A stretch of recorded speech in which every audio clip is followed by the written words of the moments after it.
moi, en fin de compte, pour bien situer ceux qui nous regardent dans le contexte de ce rapport-là, des journalistes américains m'avaient envoyé un dossier. C'était le programme du ministère de la Justice des États-Unis et du ministère de la Défense concernant l'établissement des camps de concentration. Les journalistes qui m'ont envoyé ça m'ont fait savoir que le dossier n'avait jamais été publié au complet aux États-Unis. Il y avait le directeur du Oakland Tribune en 1976 qui avait fait un article sur un des paragraphes, en fin de compte, concernant ce dossier-là. Malheureusement, une semaine après, sans qu'on sache pourquoi, il était mort. Donc, le document original en anglais, qui était en caractère très serré, n'a jamais été publié intégralement aux États-Unis. Et lorsque les journalistes m'ont envoyé ça, ils m'ont demandé, ils ont dit, écoute, ça, j'aimerais savoir ce que tu en penses, puis que tu peux faire des vérifications sur un dossier qui est réel et qui est croissant en même temps. J'ai fait des recherches, j'ai appelé à plusieurs endroits à travers les États-Unis et en Australie. J'ai reçu d'autres documents, soit d'ordre économique ou dans d'autres domaines, au niveau militaire, policier et autres, et qui m'ont confirmé qu'effectivement, non seulement il y avait un programme d'établissement de camps de concentration, mais que celui-ci était beaucoup plus élaboré que le document original le laissait croire au départ. La façon que ça a été organisé, ça passe inaperçu, dans le sens que la majeure partie de ces camps-là sont situés soit à proximité ou à l'intérieur de bases militaires américaines. Mais ce qui est quand même bizarre, comme celle qui se trouve en Floride, c'est que dans une base militaire, dans une prison militaire, on retrouve des prisonniers de droit commun au niveau civil. Et après avoir fait des recherches dans différents camps, y compris en Alaska, on a fini par découvrir qu'on maintenait un nombre très limité de prisonniers civils pour tenir les camps en activité, mais que certains de ces camps-là pouvaient contenir jusqu'à 100 000 prisonniers et plus à l'heure actuelle.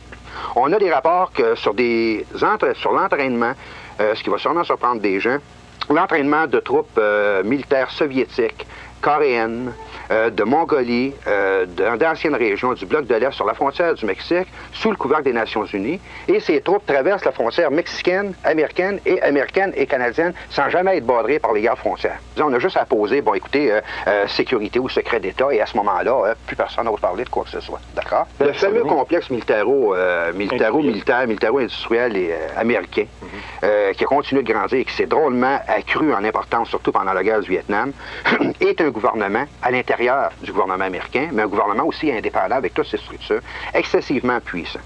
Il est à remarquer qu'on est en train, en même temps à l'heure actuelle aux États-Unis, de mettre sur pied ce qu'on appelle une force de police nationale tout à fait spéciale, dont, d'après les sources d'information que j'ai, les uniformes sont noirs, les chars d'assaut sont noirs, les hélicoptères sont noirs, tout l'équipement est noir d'un bout à l'autre avec des sigles rouges dont j'attends des copies.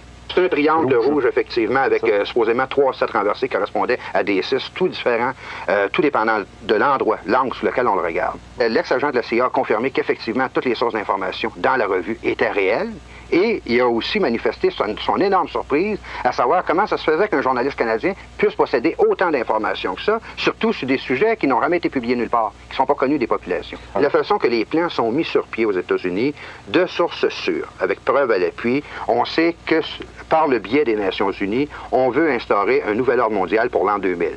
Milieu 1999 en 2000, avec un énorme spectacle cosmique, ainsi de suite, toute la patente pour être sûr d'impressionner les gens. De toute la planète. De toute la planète en même temps. Ça explique beaucoup, en fin de compte, les voyages de la navette spatiale et tout ce qu'ils sont en train de faire dans l'espace. Mais pour revenir aux camps de concentration, les camps de concentration sont organisés de manière à servir à la première étape de camps de rééducation pour tous ceux qui ne sont pas d'accord avec l'établissement de nouvel ordre mondial. Et il faut dire que toutes les techniques utilisées ou expérimentées entre la CIA et la médecine militaire aux États-Unis vont faire l'objet d'un prochain dossier que je vais publier là, après celui-là dans le courant de septembre, et qui va démontrer en profondeur toutes les manières dont ils vont s'y prendre pour faire des lavages de cerveau, briser la personnalité, rééduquer les gens en fonction qu'ils soient capables d'accepter un nouvel ordre mondial, même s'ils ne veulent pas l'accepter. Ils sont rendus très loin au niveau de la recherche technologique dans ce domaine-là. Oui, mais il y a un seul problème, c'est que le gouvernement mondial qui va s'instaure dans une orientation précise qui n'est pas à la faveur des populations, qui est ni plus ni moins qu'un régime communiste, mais à l'échelle mondiale. Une dictature. Une dictature beaucoup plus poussée que celle qui existait avec Hitler. Hitler est un enfant d'école à côté de ce qu'on veut instaurer à l'échelle planétaire. Donc, Hitler était un terrain d'essai, en fait. Un terrain d'expérimentation, de la même manière, comme j'en ai déjà parlé, que l'URSS a été un terrain d'expérimentation à bien des niveaux pour ces personnes-là au niveau international. Écoutez, vous avez fait quelque chose sur les camps de concentration de la Deuxième Guerre. J'ai dit, j'aurais souhaité faire quelque chose de semblable, mais j'ai dit, ça concerne plutôt les années 90. Là, j'avais des bizarres de réactions devant moi. Ouais. D'après ce que j'ai ici, c'est un état de choc général à beaucoup d'endroits. Oui, mais d'un autre côté, c'est très difficile d'essayer de faire passer un journaliste pour un paranoïa quand que le journaliste en question arrive avec des preuves et des références qui sont vérifiables. Deuxièmement, si un journaliste à l'époque de 1930 avait poussé une enquête aussi loin que ce dossier-là, à cette époque-là, ça aurait changé beaucoup de choses. On a vu des fous qui ont tiré sur des filles à Polytechnique. À partir de là, on a fait des pétitions. Il faut désarmer les gens, il faut désarmer. Alors, si on s'apercevait que c'est vrai tout ça, comment on pourrait empêcher ça? La chose de première importance est la diffusion de l'information à la base. Par la conscientisation, par la diffusion de l'information, ça ne pourra pas faire autrement que de créer un scandale et de faire des pressions sur les hommes politiques en place. À forcer, malgré eux autres, les hommes politiques à parler de ces questions-là, il est sûr que ça va retarder des procédés qui sont en cours à l'heure actuelle. À l'heure actuelle, ils ont la voie libre à tous les niveaux parce que, au départ, les gens ne sont pas conscients de ce qui se passe. Leur plus grande peur est que les populations deviennent conscientes parce que ça va être beaucoup plus difficile de l'instaurer parce que les gens vont commencer à s'organiser par eux-mêmes à ce moment-là. On a dérégionalisé sur toute la planète et on a juste à regarder les cartes, en fait, géographiques de 1930 au niveau agricole et les cartes géographiques au niveau agricole de 1990 pour se rendre compte de quelle manière on s'y est pris au niveau planétaire pour ramasser les gens au niveau des villes.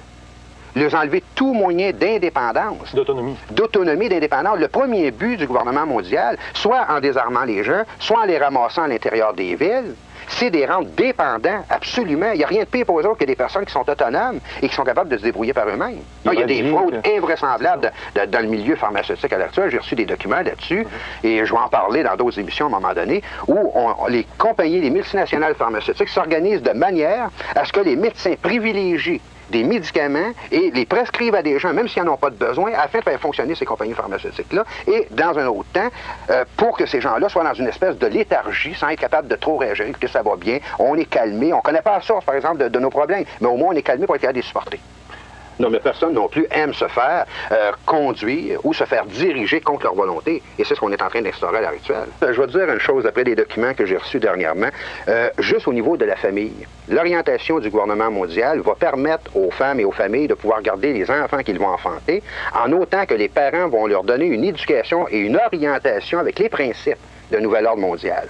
Toutes les familles ou les femmes qui ne seront pas d'accord de donner une éducation semblable selon les principes établis internationalement, à ce moment-là, les enfants vont être enlevés pour être éduqués dans des centres spéciaux. Et à l'intérieur duquel, on va voir exactement qu'est-ce que le nouvel ordre mondial privilégie, encourage comme orientation et de quelle façon il s'est organisé par la manipulation psychologique des populations à leur faire croire que les valeurs qu'ils possédaient auparavant sont maintenant des valeurs dépassées. C'est pour ça qu'on appelle ça nouvel ordre mondial, nouvelle forme de pensée, nouvelle orientation, nouvelle technologie. Tout est nouveau, donc par rapport à quelque chose qui est considéré comme ancien. Et c'est là que c'est dangereux, parce que si on regarde une des choses qui a été faite au niveau de l'instauration de ces camps de concentration-là, c'est qu'on a même commencé à changer le système judiciaire aux États-Unis, et semble-t-il au Canada aussi, de manière à ce que la personne qui croira dans sa nationalité, qui sera nationaliste, va être considérée au niveau des nouvelles définitions comme une personne étant atteinte de troubles mentaux.